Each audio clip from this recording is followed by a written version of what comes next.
Israel prepared for this day for many years. Israel argued that Iran's nuclear and ballistic missile programs were an existential threat to itself. So on the 13th of June 2025, the Israel-Iran conflict stopped being a shadow war. It turned real. Israel carried out a massive attack in Iran.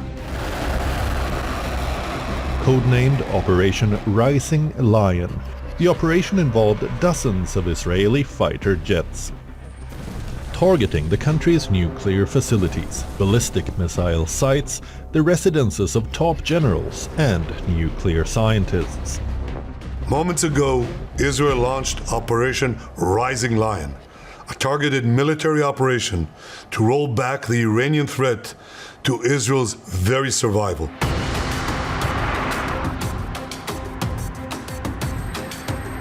Israel's precision strike identified each man, tracked down the target and struck at his most vulnerable moment.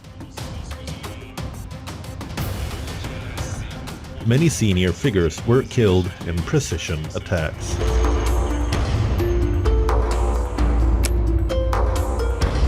Satellite imagery showed significant damage to areas of the Natanz nuclear site, which is Iran's most significant nuclear enrichment facility. The International Atomic Energy Agency later revealed that centrifuges at Natanz were likely to have been severely damaged, if not destroyed altogether, following Israeli strikes on the 13th of June. While Israeli warplanes pound Iranian military and nuclear sites, dozens of Israelis have been affected in retaliatory Iranian attacks.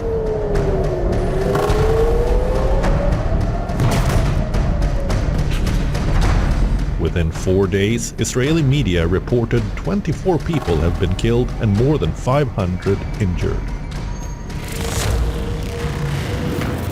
The latest escalation marks the most hostile fight yet between the two long-standing arch-rivals in West Asia. So how did Israel-Iran get here? From where did it all begin? What are Iran's nuclear and missile capabilities? How close is Iran to getting a nuclear bomb? How are the allies of Israel and Iran reacting to this conflict? All this and more on WION Wideangle this week.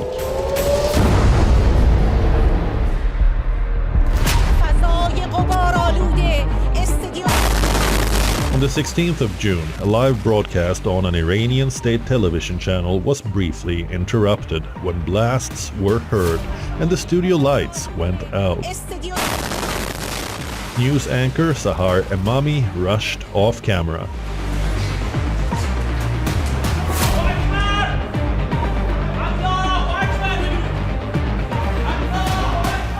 Iranian media reported that at least one staff member was killed. This happened an hour after Israel issued a warning to evacuate an area of Iran's capital, Tehran, where TV studios are located. Shortly after, Emami came back on air from another studio. The Israeli military said it targeted a communications center of the Iranian regime. Iran's foreign ministry said the strike was a war crime. Hours after the dramatic attack on an Iranian state TV building, Israeli Prime Minister Benjamin Netanyahu said that Israel's campaign against Iran was changing the face of West Asia. Israeli forces have also killed several top Iranian military commanders and atomic scientists. The Israel Defense Forces, or IDF, claims to have destroyed 1/3 of Iran's surface-to-surface missile launchers and also stated that they achieved full air superiority over Tehran. Meanwhile, Iran's health ministry said that the strikes have caused at least 585 fatalities and over 1,300 injuries, mostly civilians, in the first 5 days of the war. In retaliation, Tehran has launched barrages of missiles and drones. A major oil refinery in Haifa was hit among the targets. It's a numbers game. It's how many ballistic missiles the Iranians have got versus how many interceptors the Israelis have got. And the Israelis can push those numbers in their favor by hitting the missile bases in Iran, hitting the launchers when they move out of the bases, etc., and trying to suppress the Iranian offensive capability in Iran, as well as intercept the missiles as they're approaching Israel. So it's more of a gloves off kind of approach from the Iranians in terms of the retaliation for the Israeli attacks.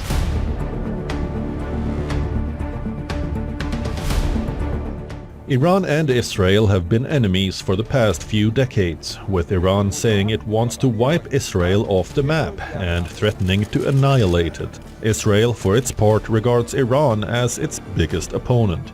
But this wasn't always the case. The two nations, now locked in open conflict, were once close allies until Iran's 1979 Islamic Revolution.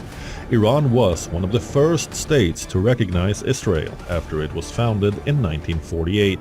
Israel regarded Iran as an ally against the Arab states.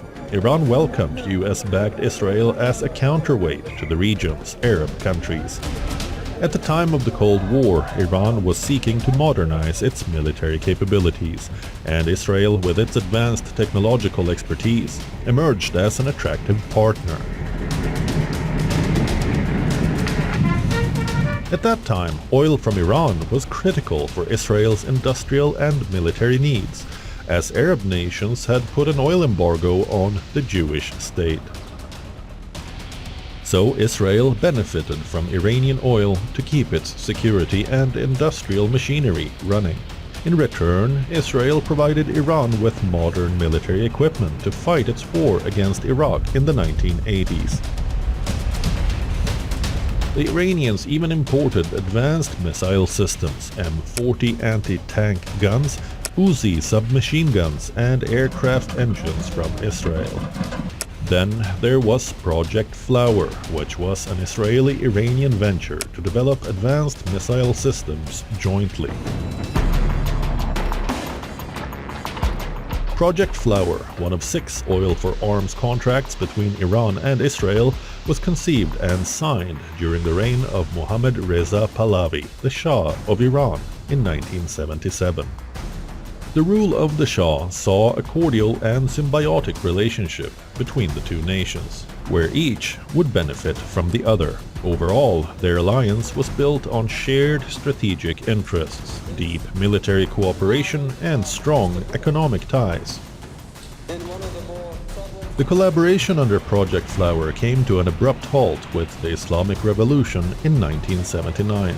Which overthrew the Shah's regime and established an Islamic Republic under Ayatollah Khamenei.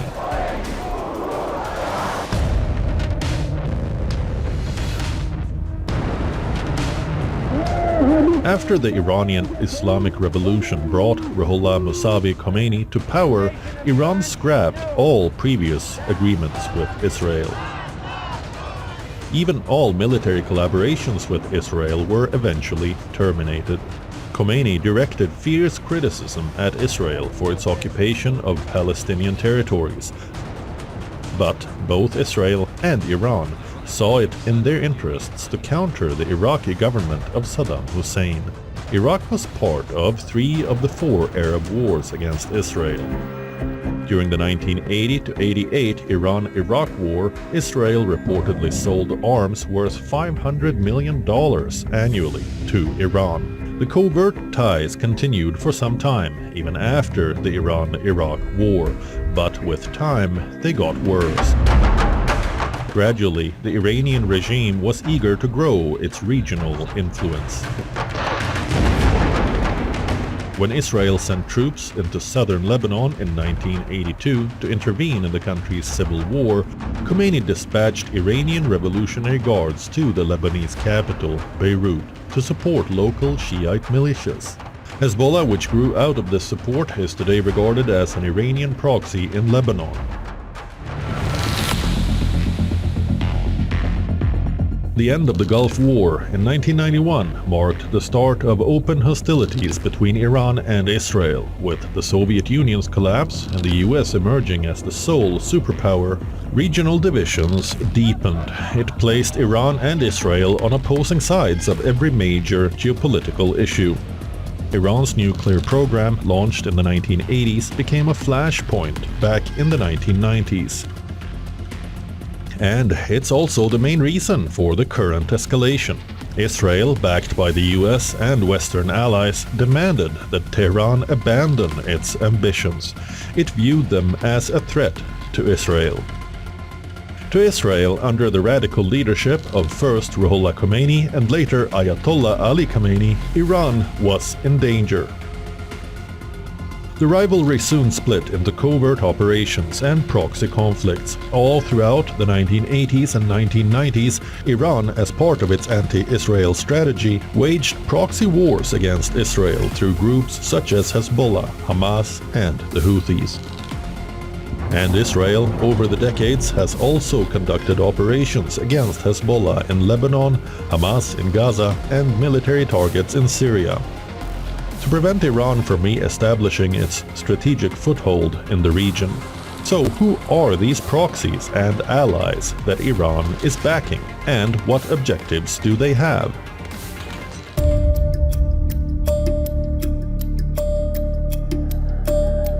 Since the Islamic Revolution of 1979, Iran has built up a network of groups across West Asia. This set of connections has lifted its regional hegemony. It has waged war against Israel and Western powers, especially the United States, building the network that Iran calls the Axis of Resistance. This includes Hamas, Hezbollah, Houthis of Yemen, and armed groups in Syria and Iraq. Iran has reportedly reared these groups over decades to enable them to carry out attacks on Israel, as well as other countries such as Saudi Arabia that Iran views as the enemy, a charge that Iran denies. Israel has tested the muscle of this alliance time and again by targeting its enemies in Lebanon, Syria, Yemen, and even Iran.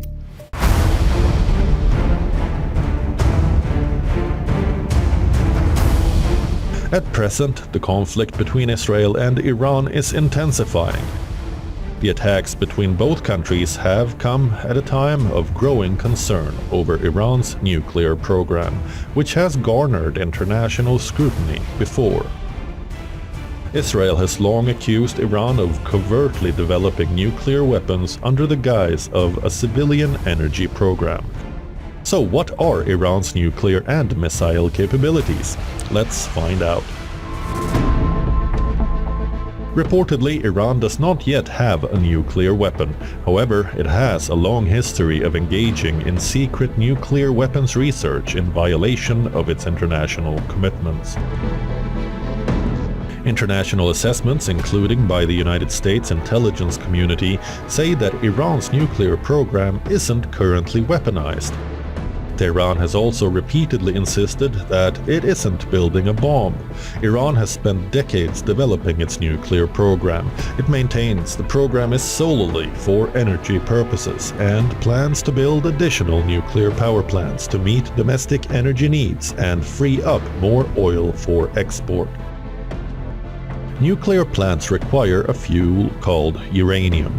Tehran has used its stockpile of weapons-graded uranium as a bargaining chip in talks with the United States, repeatedly saying it would get rid of it if US-led sanctions are lifted.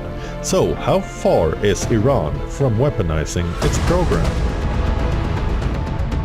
According to the UN watchdog International Atomic Energy Agency, or IAEA, Iran is enriching uranium up to 60% fissile purity, close to 90% of weapons grade, at 2 sites.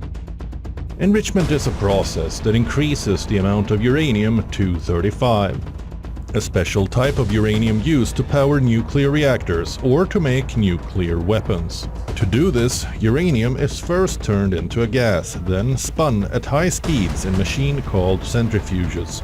These machines help separate uranium-235 from the more common uranium-238. That is what enrichment is. Let's now understand this in detail. There are two types of nuclear programs, civilian and military.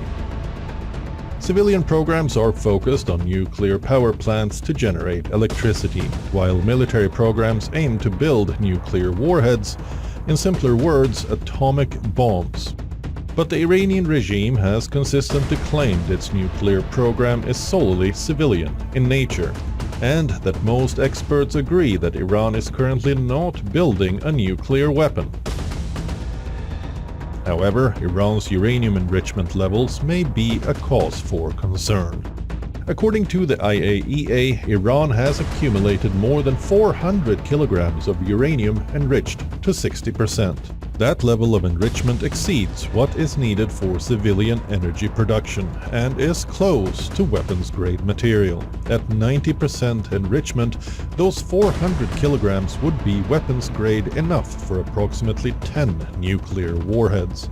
Experts warn that the country could reach that threshold quickly, given its stockpile and technical capabilities.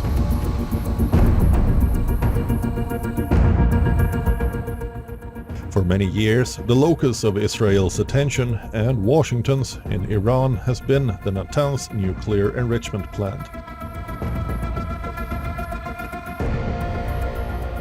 Natanz is at the heart of Iran's enrichment program on a plain outside the Shiite Muslim holy city of Qom, south of Tehran. It has two plants, the underground fuel enrichment plant and the above-ground pilot fuel enrichment plant.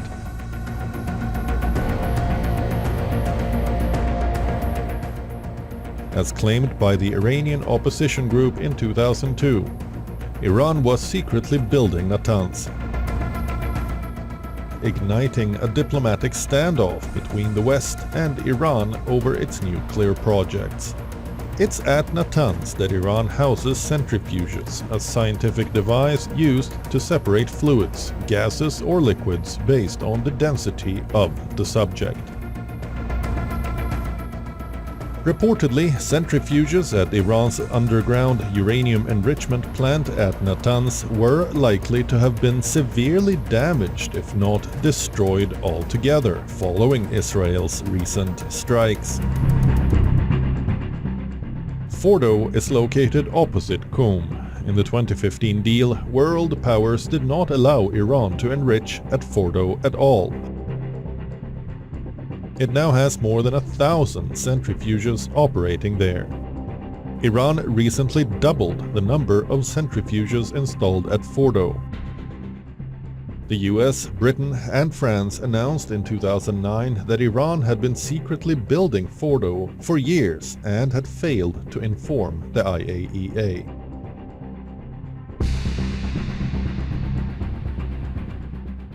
Iran has a large nuclear technology center on the outskirts of Isfahan, its second largest city.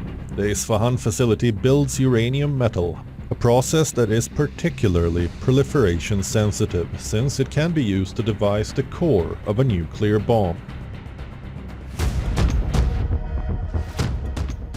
Iran built the heavy water research reactor Kondab, originally called Arak. As part of the 2015 deal, construction was halted at Kondab. The reactor's core was removed and filled with concrete to make it unusable. This is Iran's only operating nuclear power plant on the Gulf Coast. Bushehr uses Russian fuel that Russia then takes back when it is spent, reducing the proliferation risk.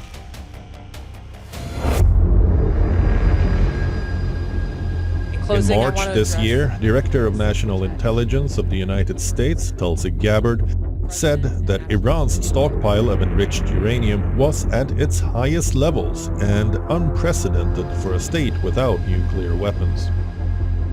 But she also added that the US intelligence community continues to assess that Iran is not building a nuclear weapon, and Supreme Leader Khamenei has not authorized the nuclear weapons program that he suspended in 2003.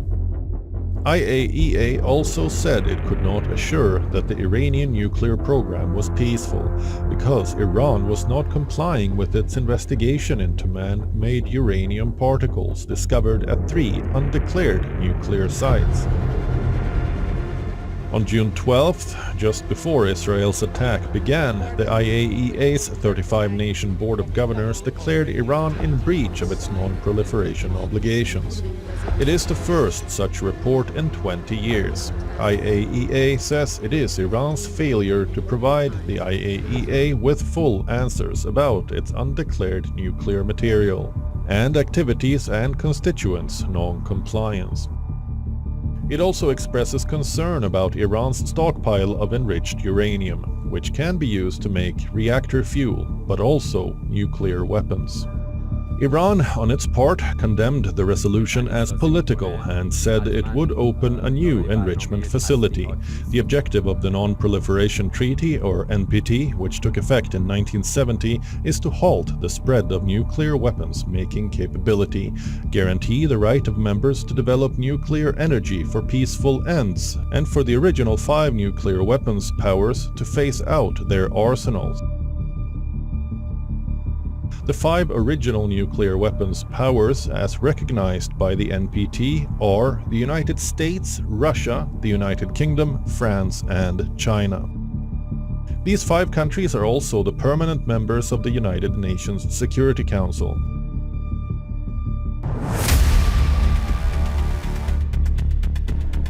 Sanctions were imposed on Iran in 2006 after it failed to comply with a UN Security Council resolution, demanding a halt to its uranium enrichment program.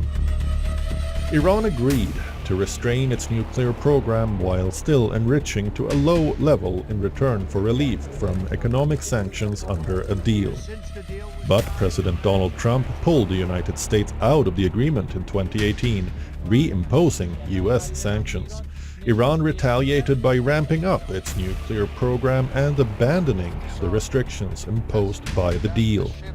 Iran and the United States have engaged in indirect talks since April this year to try to impose fresh restrictions on Iran's atomic activities in exchange for sanctions relief. On the 17th of June, US President Donald Trump called for Iran's unconditional surrender, but said there was no intention to kill Iran's supreme leader for now, as the Israel-Iran air war rages on. Two very simple words, very simple, unconditional surrender. That means I've had it. A day later, on the 18th of June, in a first television address to the nation after the latest conflict, Iran's supreme leader Ayatollah Ali Khamenei asserted that Tehran will not surrender or accept an imposed peace or war. Meanwhile, Israeli Defense Minister Israel Katz said that Iran's supreme leader Ayatollah Ali Khamenei could face the same fate as Iraq's former president Saddam Hussein, who was toppled in a US-led invasion and hanged in 2006. I came here to strengthen the residents of Herzliya and to send a clear message to the dictator in Tehran, Khamenei. If you continue to commit acts of war and launch missiles at the civilian population in Israel, your fate will be exactly like that of the dictator in the neighboring country to Iran, whose end is well known. We will not allow harm to come to Israeli citizens, and our reach is long enough to find and deal with anyone who threatens the state of Israel. As of now, the US military is reportedly deploying more fighter aircraft to West Asia and bolstering US military forces in the region as the war between Israel and Iran rages. The US has a sizable force in West Asia with nearly 40,000 troops, including air defense systems, fighter aircraft and other assets. The US has so far only taken defensive actions in the current conflict with Iran, including helping to shoot down missiles fired at its close ally Israel. The recent escalation marks the first time that Israel has officially declared an indefinite military offensive against Iran, following a declaration by the Prime Minister, as destruction and the death toll mount in both countries. The situation in West Asia may blow up into a prolonged regional war between the two former allies who have now turned arch rivals.